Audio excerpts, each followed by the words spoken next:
അപ്പൊ തുടങ്ങാല്ലേ? അത് മക്കളും കൊച്ചന്മാരും കൂടെ അയക്കും. വി ഡി സതീശൻ എന്തായിരുന്നു പ്രതിപക്ഷ നേതാവ് ആയിരുന്നപ്പോൾ PM ശ്രീയിൽ എടുത്തിരുന്ന നിലപാട് എന്നൊന്ന് കാണാം, അതിനുശേഷം ചോദിച്ചു. പണ്ട് CPM BJP ബന്ധത്തിന്റെ ഇടനിലക്കാരനായി പ്രവർത്തിച്ചത് ശ്രീ M ആണ്. ഇപ്പോ CPM BJP ബന്ധത്തിന്റെ ഇടനിലയായി പ്രവർത്തിക്കുന്നത് PM ശ്രീയാണ്. എങ്ങനെ? അതാണ് വ്യത്യാസം. RSSന്റെ അജണ്ട, പൊളിറ്റിക്കൽ അജണ്ട അടിച്ചേൽപ്പിക്കുകയാണ് ഇതിലൂടെ.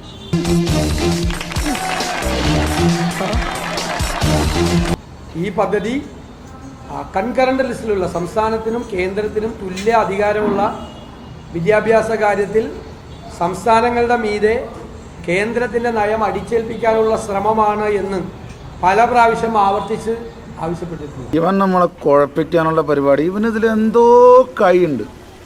എന്നിട്ട് ഇതായിരുന്നു പ്രതിപക്ഷത്തിരുന്നപ്പോൾ PM ശ്രീയെ കുറിച്ചുള്ള VD സതീശന്റെയും കോൺഗ്രസിന്റെയും UDFന്റെയും നിലപാട്.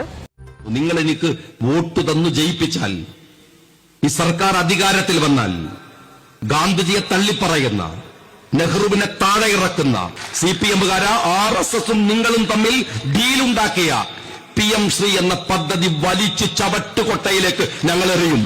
നടക്കണ കാര്യമല്ല പറടാ. UDFന്റെയും നിലപാട്. ഇപ്പോൾ അധികാരത്തിലെത്തിയപ്പോൾ അത് മാറിയിരിക്കുന്നു. ഒരു കയ്യബദ്ധം നാറ്റുകരുത്. ശ്രീ VR അനൂപ് ചോദ്യമൊന്നുമില്ല,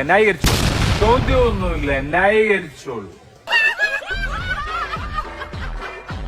PM ശ്രീ പദ്ധതി വലിച്ചു കീറി ചവറ്റുകൊട്ടയിൽ എറിയാൻ പറ്റാത്തത് കൊണ്ട് നിലപാട് ഇപ്പൊ തൽക്കാലം വലിച്ചു കീറി ചവറ്റുകൊട്ടയിൽ ഇട്ടിട്ടുണ്ട്. അതല്ലേ പറ്റൂ. അണ്ണാക്കി പിരിവെട്ടിയിരിക്കണ ഒരാളോട് ചോദിക്കാൻ പറ്റിയ ചോദ്യമാണോടായത്? ഞങ്ങളെടുത്ത ഒരു രാഷ്ട്രീയമായ നിലപാടാണ്. ആ രാഷ്ട്രീയമായ നിലപാടിനെ ഞങ്ങൾ തള്ളിപ്പറയില്ല, തള്ളിപ്പറയേണ്ട കാര്യവുമില്ല. ഇതൊക്കെ എന്ത്? പക്ഷെ ഇപ്പോഴെടുത്തിരിക്കുന്നത് അത് രാഷ്ട്രീയമായി അത്ര ഒരു നിലപാട് പ്രഖ്യാപിച്ച ഒരു മുന്നണി, ഒരു ഗവൺമെന്റ് ഇപ്പോൾ പറയുന്നത്, ഇത്രയും വലിയ ഗതികെട്ടവൻ ഈ ലോകത്ത് വേറെ ആരെങ്കിലും ഉണ്ടാവും എന്റെ കർത്താവേ. അധികാരത്തിലെത്തിയപ്പോൾ നേതാക്കളുടെ വാക്കിന് കീറച്ചാക്കിന്റെ വില പോലും ഇല്ലാതായി. പറഞ്ഞതെല്ലാം വിഴുങ്ങി PM ശ്രീയുടെ നടത്തിപ്പുകാരായി UDF സർക്കാർ മാറുമ്പോൾ ഈ നാടിന്റെ ഈ അവസ്ഥയ്ക്ക് കാരണം ഇവന്മാരെ പോലുള്ള ഈരകാല മൃഗങ്ങളാണ്. നട്ടലിന് പകരം വാഴപ്പിണ്ടിയെ സ്നേഹിച്ചവരടാ ഞങ്ങൾ അങ്ങനെ ഇടയ്ക്കിടയ്ക്ക് മാറ്റി പറയും.